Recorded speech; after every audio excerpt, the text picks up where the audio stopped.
शांति और सद्भाव पाओ पवित्र राम नारायण राम मंत्र के साथ। राम नारायण राम मंत्र एक शक्तिशाली आध्यात्मिक साधन है जो दिव्य ऊर्जा से गूंजता है। इस मंत्र का जाप करने से मन शांत होता है और आपको उच्च चेतना से जोड़ता है। राम नारायण राम का हर शब्द गहरा आध्यात्मिक अर्थ रखता है। राम भगवान राम की उपस्थिति का आह्वान करता है, जो शक्ति और सदाचार का प्रतीक है। नारायण हम सभी के भीतर मौजूद अनंत दिव्य उपस्थिति का प्रतिनिधित्व करता है। इस मंत्र का जाप करने से आपकी आंतरिक दुनिया बदल सकती है, जिससे शांति, स्पष्टता और ब्रह्मांड के साथ एकता का एहसास होता है। चाहे आप शांति चाहते हो या आध्यात्मिक जागृति, राम नारायण राम मंत्र आपकी यात्रा में एक मार्गदर्शक प्रकाश है।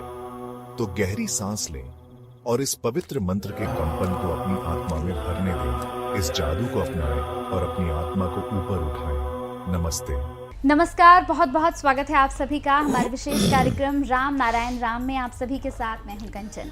राम नारायण राम ये एकमात्र ऐसा कार्यक्रम है जिसके माध्यम से आपके जीवन में बदलाव आता है, आपके जीवन में एक अलग ही रोशनी आती है, जो रोशनी आपको सही मार्ग की ओर ले जाती है। आज इस कार्यक्रम में हम एक बहुत ही महत्वपूर्ण विषय पर बात करने जा रहे हैं। ये विषय आप सभी से जुड़ा हुआ है। आप सभी इस विषय पर बात खुद भी करना चाहते हैं, जानकारी पाना चाहते हैं। इस कार्यक्रम को पूरा देखकर जाइएगा। और अगर अभी तक आपने इस कार्यक्रम को देखकर अपने आप को बदला नहीं है तो बहुत गलत बात है, क्योंकि हम हमेशा से कई सीरीज़ लेकर आते हैं और आपके जीवन को बदलने का प्रयास करते हैं। तो चलिए फिर इस कार्यक्रम को शुरू करते हैं। हमारे साथ संतान दल के प्रेसिडेंट शंकर सरकार जी हैं। बहुत बहुत स्वागत है प्रेसिडेंट जी आपका। राम नारायण राम। तो चलिए दर्शकों, इस कार्यक्रम को शुरू करते हैं। और आज प्रेसिडेंट मेरा सवाल आपसे यही है, यही प्रश्न है कि ये जो पूरा संसार है हमारा, इसका कल्याण कैसे होगा? क्योंकि हर कोई अपने कल्याण के लिए पता नहीं क्या क्या आज की तारीख में कर रहा है, लेकिन सही मायनों में इस देश का, इस संसार का कल्याण कैसे होगा? धरती का 800 करोड़ मनुष्य है, इंसान है। कोई नहीं चाहता है धरती का कल्याण हो, मंगल हो, समस्या दूरीकरण हो। समस्या मनुष्य करती है, मनुष्य के लिए मनुष्य समस्या हो गया। आसमान में कोई समस्या नहीं है। मेरा सिर पर जो आसमान है, प्रकृति है, तो प्रकृति में हमारा कोई समस्या दिखाई नहीं देता है। धरती में, ये धरती में, इसी वर्ल्ड में ही सबसे ज़्यादा समस्या है। क्यों? धरती में हर चीज़ मैनमेड बना हुआ है। मनुष्य को बना हुआ चीज़ को लागू किया, उसको अप्लाई किया, उसको लेके बैठ गया, जोड़ लिया दिल में, मन में। धरती में जो व्यक्ति मालिकाना है, ओनरशिप है, हमारा मकान, हमारा गाड़ी, हमारा परिवार, हमारा ज़मीन, हमारा फैक्ट्री, हमारा सब कुछ है। यही हमारा धरती का हर इंसान का सबसे बड़ा समस्या है। और मैनमेड धर्म, जो बंदा, इंसान सभी धर्म के लिए लड़ाई करती है। इतना अनगणित उद्भिद, पेड़ पौधे है, जीव जंतु है, किसी का समस्या नहीं है। जितना समस्या है सब मनुष्य का है, इंसान का है, लोग का है, और किसी का नहीं है। इसलिए सभी समस्या का कारण मनुष्य है। मनुष्य जो अपनापन करके, चिंतन करके धरती के ऊपर ऐसा समाज बनाया जिस समाज में जात पात है, ऊंच नीच है, धर्म का लड़ाई है, व्यक्ति मालिकाना है, ओनरशिप है। इस कारण से धरती में कुछ आगे होने वाला नहीं है। 10,000 साल से धरती बर्बादी का तरफ भाग रहा है, बर्बादी ही हो रहा है। इसलिए सभी मनुष्य बैठ के चिंतन करे, मनन करे, मंथन करे। जो आसमान में तो कोई समस्या नहीं है। मेरा सिर के ऊपर जो आसमान है, अनगणित तारे हैं, अनगणित ट्रिलियन बिलियन सब स्टार है, ग्रह है, नक्षत्र पुंज है। वो दिखाई भी देता है, हम लोग को मालूम भी है सबको। तो भी वहाँ जो समस्या नहीं है, तो धरती में समस्या कौन लेकर आया, क्यों आया, इसके लिए कोई चिंतन नहीं करता है। ना कोई सोचता है, ना पढ़े लिखे हो, जस्टिस हो, मिनिस्टर हो और पीएचडी होल्डर हो और नोबेल विजयी हो, कोई इसका बारे में चिंतन नहीं करे। हो रहा है, करते हैं, चलता है, चलने दो। अरे ये तो नेक्स्ट जनरेशन के लिए तो बहुत बुरा है। जो नेक्स्ट जनरेशन आ रहा है, धरती में सभी कंट्री में जात पात का लड़ाई, धर्म का लड़ाई, ओनरशिप का लड़ाई, पॉलिटिकल लड़ाई, ये क्या हो रहा है? जो लड़ाई आसमान में नहीं है, धरती में क्यों होगा? धरती का इंसान कब अपनापन होगा, खुद के बारे में सोचेगा, प्रकृति के बारे में सोचेगा, प्रकृति को याद करेगा, प्रकृति को मानेगा, उसको बिलीव करेगा, उनका इशारे से चलेगा, उनसा इंगित से चलेगा, उनसा भाषा से चलेगा। धरती में जितना पेड़ पौधे है, उद्भिद है, कीट पतंग है, जीव जंतु है, हरियाली है, किसी का समस्या नहीं है। आसमान में कोई तारे का समस्या नहीं है, सूरज का समस्या नहीं है, चंद्रमा का समस्या नहीं है, अनगिनत तारे है, पानी है, हवा है, धरती है, कोई किसी का समस्या नहीं है। जितना समस्या ओनली फॉर शुद्ध मनुष्य का है। ये मनुष्य का दुश्मन बन गया। मनुष्य को है नहीं। मनुष्य अपना ऊपर आस्था विश्वास नहीं है, उनको चिंतन भी नहीं है। मैं कौन हूँ, कहाँ से आया, क्या करना चाहिए, मरने के बाद कहाँ जाएंगे, क्या लेके जाएंगे। जब आया, हमारा जन्म लिया, सभी इंसान, सभी बच्चा, जो 800 करोड़ इंसान अभी जिंदा है धरती में, सभी मजहब का, सभी धर्म का बच्चा जब माँ का पेट से आया, सब वहाँ करते करते आ गया। फिर आने के बाद धर्म का पीछे भाग रहा है। हम लोग तो सब धर्म लेके ही पैदा हुआ। जब जन्म लिया, धर्म लेके आया। अलग से धर्म का पीछे भागने का, मैनमेड धर्म का क्या जरूरत है? हार्ड मैनमेड चीज पॉल्यूटेड हो गया, वो पॉल्यूटेड है। नेचर बेस कोई पॉल्यूटेड नहीं है। नेचर पॉल्यूटेड नहीं करती है। नेचर पॉल्यूटेड नहीं है, पॉल्यूशन नहीं है। पॉल्यूशन जो कुछ करता है, इंसान चिंतन से, मनन से, मंथन से, अपनापन करने के लिए, मनमानी करने के लिए धरती में सब बर्बादी हो रहा है। इसलिए सभी पढ़े लिखे इंसान को, सभी ज्ञानी इंसान को, सभी जस्टिस को, मिनिस्टर लोग को, एमएलए एमपी को, धरती में जो 800 करोड़ बंदा है, सभी देश का, सब बैठ के चिंतन करो। हम बिना प्रकृति हम जिएंगे, बिना धरती हम जिएंगे, बिना हवा, बिना पानी से हम जिएंगे, बिना सूरज चंद्रमा से हम जिएंगे। प्रकृति को छोड़ के हमारा कोई अस्तित्व है? इसलिए सब चीज प्रकृति की बेस होना चाहिए। साइंटिस्ट लोग को जरूर बताना चाहिए था, ये प्रकृति हमारा सब कुछ है। लेकिन साइंटिस्ट लोग इतना ज्ञानी है, इतना कुछ आविष्कार किया, रिसर्च किया, सृष्टि किया और असेंबली किया। सृष्टि तो नहीं किया, पूरा असेंबली किया। रॉ मटेरियल तो नेचर का है। कोई साइंटिस्ट, कोई विज्ञानी कुछ अपनापन से पैदा नहीं किया, सृष्टि नहीं किया। सभी साइंटिस्ट लोग असेंबली किया, चिन्हित किया, लोकेट किया। ये है तो पहले से वो था, पहले से वो है। हम लोग जब धरती में जन्म लिया, पहले से एग्जिस्टिंग था। ये प्रकृति का देन है, प्रकृति का एक बहुत सोच अच्छा है। जो कुछ समस्या धरती का चिंतन में व्यक्ति मालिकाना का ऊपर है और मैन मेड धर्म का ऊपर है। Man made education nature base होना चाहिए, प्रकृति बेस होना चाहिए। और पॉलिटिकल पार्टी, कोई पॉलिटिकल पार्टी देखिए सबको तनख्वाह मिलता है। पॉलिटिकल पार्टी सेवक है, सेवा करने के लिए आया है सबको। कोई एमपी एमएलए अगर 5 साल का एमपी बन जाए, राज्यसभा का सदस्य बन जाए, तो उनको मरने तक, आखिरी तक उनको पेंशन मिलता है। क्यों भाई? किसका पैसा देते हो सरकार? क्यों देंगे? अगर उनको पॉलिटिक्स करना है, पब्लिक को सेवा देना है, मनुष्य को सेवा देना है, तो खुद का पैसे से करो ना, कुछ कमाओ, सेवा दो।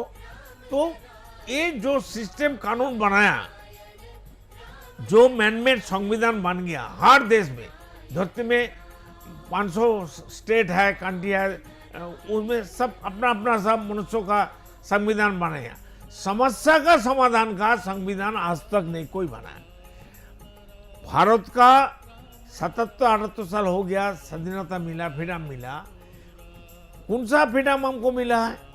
कोई मिलियन ट्रिलियन बन गया, कोई झुपड़ी में रहती है। झुपड़ी का जो इंसान है, मनुष्य है, उनको जितना हक है धरती के ऊपर, धरती का नीचे, धरती के ऊपर में, आसमान में, सबको बराबर हक है। तो हमारा एज पर बर्थ राइट, हमारा जन्म का अधिकार तो कौन छीन लिया? इसके बारे में सबको चिंतन करना चाहिए, सबको एकजुट होना चाहिए, क्लब होना चाहिए। एक होते हुए चिंतन करके सब व्यक्ति का चिंतन करो, सब कैसे जिएंगे, कैसे धरती का कल्याण हो जाए, कैसे प्रकृति बेस, नेचर बेस हो जाए। और we are all part of God, part of nature, part of Ram, part of आसमान है। तो प्रकृति छोड़ के हमारा नहीं है, हम प्रकृति का है। तो हम अलग से प्रकृति को छोड़ के हम व्यक्ति मालिकाना राजा बन गया, कोई प्रजा बन गया, कोई मिनिस्टर बन गया, कोई जस्टिस बन गया। मरने के बाद सबका विचार होगा, कोई किसी का मुक्ति नहीं मिलेगा। कोई आज तक धरती में लाखों करोड़ साल हो गया, इंसान आया, मनुष्य आया, उद्भिद आया, जीव जंतु आया, सब बर्बादी मनुष्य किया है। कोई हरियाली पेड़ पौधे नहीं, मनुष्य कोई बर्बादी नहीं किया, कोई जीव जंतु बर्बादी नहीं किया। जितना मनुष्य है आया और गया है, दोबारा आके नहीं बताया मैं अभी अच्छा हूँ, मैं जो करके गया, मेरा हिंदू धर्म अच्छा है, मेरा इस्लाम धर्म अच्छा है, मेरा भारत का संविधान अच्छा है, भारत का खान पान अच्छा है, कोई अमेरिका का खान पान अच्छा है, कोई अच्छा नहीं है, सब बर्बादी है, सब बुरा है। ये बुरा चीज़ हटाने के लिए सबको एकजुट होते हुए सभी पॉलिटिकल पार्टी, पढ़े लिखे आदमी, सभी साइंटिस्ट लोग, नोबेल विजय PhD होल्डर, सभी जैसे लोग बैठिए ना। आप लोग पढ़े लिखे होते हुए कोई झोपड़ी में, कोई राजप्रसाद में, कोई अच्छा खाएगा, कोई लुटाएगा, कोई चोर बन गया, कोई डाकू बन गया। क्यों भाई? जो चोर बन गया इसका कारण तो हम लोग जिम्मेदारी है। जैसे लोग जो चोर का विचार करती है, जैसे लोग कोई गलती नहीं किया, मनमानी नहीं किया, तो उनका विचार मरने के बाद नहीं होगा। ये धरती में जैसे लोग का विचार तो कोई करने वाला नहीं है। जैसे लोग घूस लेते हैं, पैसा लेते हैं, चोरी करते हैं, ये तो न्यूज में देखा ही देता है। तो वो लोग को विचार तो यहाँ कोई नहीं कर सकता है, लेकिन मरने के बाद सबको विचार होगा, और वो विचार सबको खुद ही करना पड़ेगा। चार्जशीट सामने डाल देगा, मरने के बाद हम जहाँ से आया वहाँ जाने पड़ेगा। हम क्या लेके जाएंगे ये सोचने का अभी टाइम आ गया। जितना बर्बादी हुआ, अभी भी हो रहा है, ये बर्बादी बंद करने के लिए इतना बड़ा बड़ा देश है, परमाणु बोमा बनाया, इसकी लिखे दिवाली बनाने के लिए, दिवाली का मजा लूटने के लिए परमाणु बोमा, एटम बम बनाया। ये क्या जरूरत था? जिस देश में अभी भी भिखारी है, भिक्षुक है, लाचार है, गरीबी आदमी है, झुप्पी में आदमी रहती है, ब्रिज का नीचे रहते हैं, रेलवे प्लेटफॉर्म में उनका घर है, ऐसा क्यों होगा? इसके बारे में सभी पॉलिटिकल पार्टी, सभी इंसान को सोचना चाहिए। इसलिए प्रकृति को अपनापन करना, कितना बर्बादी होगा मरने का बाद, और धरती खत्म होने वाला है। 52 टाइम धरती खत्म हो गया था, ऊपर का हर चीज 5 किलोमीटर जमीन का नीचे चला गया। फिर हजारों साल बाद फिर धीरे धीरे समाज हुआ, मनुष्य आया, जीव हरियाली आया, बाद में उद्भिद आया, कीट पतंगा, सब कुछ आया सिस्टमेटिक। लेकिन ये जो खत्म होने बाद, जो मनुष्य मरने के बाद क्या होगा, मरने के बाद हम आया है, क्यों आया है, हमारा काम क्या है, हमारा पढ़ाई क्या है, हमारा शिक्षा क्या होना चाहिए, वो तो सभी नेचर बेस होना चाहिए, प्रकृति बेस होना चाहिए, प्रकृति का नीति कानून का ऊपर होना चाहिए। लेकिन अपनापन बना लिया मनुष्य ने, हर कंट्री में अलग अलग कानून है। क्यों? प्रकृति का कानून छोड़ के कोई कानून हो सकता है? नेचर बेस कानून छोड़ के कोई कानून हो सकता है? इसलिए धरती का सभी मनुष्य को एकजुट होना पड़ेगा, एक ही राष्ट्र होना पड़ेगा, एक ही धरती, एक ही राष्ट्र होगा, एक ही जात पात होगा, एक ही धर्म होगा, एक ही भाषा होगा, एक ही खानदान होगा, एक ही परिवार होगा, बृहत परिवार होगा, कोई किसी का नुकसान नहीं होगा। इसमें सबका भलाई है, सबका मंगल है, कल्याण है। सबको ये चिंतन करके आगे बढ़ना चाहिए, और नहीं तो प्रकृति का मार, दुनिया का बार। इसलिए प्रकृति को विश्वास करो, प्रकृति को याद करो, उनको सैल्यूट करो, उनको दिल में बसाओ। बिल्कुल। और जितने भी दर्शक इस कार्यक्रम को देख रहे हैं, अगर आप भी संतान दल से जुड़ना चाहते हैं तो जो नंबर्स हम यहाँ पर फ्लैश कर रहे हैं, नंबर्स पर आप कॉल कर सकते हैं, आप संतान दल से जुड़ सकते हैं। और सिर्फ जुड़ना ही नहीं, अगर आपके मन में किसी भी तरह का कोई प्रश्न चल रहा है, इस कार्यक्रम से संबंधित कोई भी मन में आपके अगर सवाल उठ रहा है, तो आप इन नंबर्स पर कॉल करके प्रेसिडेंट से बात कर सकते हैं और प्रेसिडेंट से अपने सवाल का उत्तर भी पा सकते हैं। संतान दल से जुड़ने के लिए आपको कोई बहुत लंबी चौड़ी राशि नहीं देनी है। ऐसा नहीं है कि हम आपसे कोई राशि मांग रहे हैं या ये कार्यक्रम आपसे कोई राशि मांग रहा है, कुछ भी नहीं देना है। सिर्फ 1 रुपया देकर आप संतान दल से जुड़ सकते हैं, संतान दल के मेंबर बन सकते हैं और उसके बाद अपने साथ साथ आप और लोगों के जीवन को भी बदल सकते हैं। जब आपका जीवन बदलेगा, देखने का, समझने का, बोलने का, आपका हर एक वे बदल जाएगा, तो आप दुनिया को, लोगों को बदलने के प्रयास में निकल जाएंगे। और संतान दल आपको यही सिखाता है कि न सिर्फ आप अपना भला करिए, बल्कि आपके आसपास जो भी लोग रहते हैं, चाहे वो आपके रिश्तेदार हो या नहीं हो, वो नॉर्मल भी कोई हो, भले आप अपने घर से बाहर निकले हैं, अगर आपको कोई भी मिल जाता है तो आप उससे बात करके उसके जीवन को भी बदलने का प्रयास कर सकते सब हैं। मिलके करना चाहिए। बिल्कुल, सबको मिलकर करना चाहिए। और सबका प्रेसिडेंट भला ही हमेशा- अपना भला है, बिल्कुल, हमारा भला दुनिया का भला हो नहीं सकता है। बिल्कुल। और प्रेसिडेंट हमेशा यही प्रयास करते हैं कि वो आपको यही समझाए कि सिर्फ अपना नहीं, आपको सबका भला सोचना है। तो अगले एपिसोड में फिर आपसे मुलाकात होगी, एक और ख़ास विषय पर हम ज़रूर बात करेंगे। बहुत बहुत धन्यवाद प्रेसिडेंट। राम नारायण। राम नारायण। देखिए कार्यक्रम राम नारायण राम प्रतिदिन प्रातः 6:40 से साधना टीवी पर एवं सोमवार से शनिवार प्रातः 7:30 से व रविवार प्रातः 7:50 से एवं रात्रि 10:30 से ईश्वर टीवी पर एवं प्रातः 7:30 से साधना प्लस पर एवं प्रातः 10:30 से हर खबर न्यूज पर एवं रात्रि 8:30 से आर्यन टीवी पर। पृथ्वी पर मौजूद 800 करोड़ मानव ही मेरा समस्त परिवार है। आप भी जुड़े अपने इस परिवार संतान दल से। संसार में धर्म के नाम पर जो व्यापार हो रहा है, उस व्यापार से बचने और धर्म का सही आधार क्या है, ये जानने के लिए आप भी जुड़े संतान दल से। पृथ्वी, आकाश, जल, सूर्य और वायु, इन सभी पर किसी का मालिकाना हक नहीं है। प्रकृति हम सभी की है, हम सभी इसका हिस्सा हैं। इस प्रकृति से मित्रता करने के लिए संतान दल में आपका स्वागत है। आप कौन हैं? कहां से आए हैं? अपनी आत्मीय गहराई को समझने के लिए जुड़े संतान दल से।